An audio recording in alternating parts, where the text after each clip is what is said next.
looking underneath the passenger side of the car. We're looking up at this last hanger right here. Now they've supplied these really cool brackets that go on the end with a little Allen nut that will tighten them down, and even supply the Allen wrench.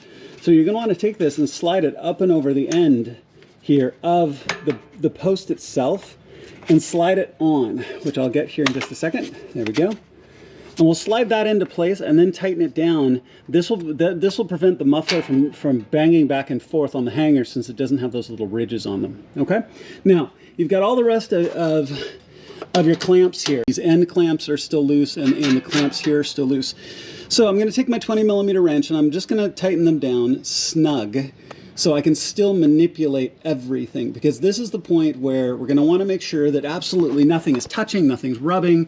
You know, if you have any of these pipes, because these pipes can move. If you can see, I just twisted that up and down a fair amount because the pipes are still loose.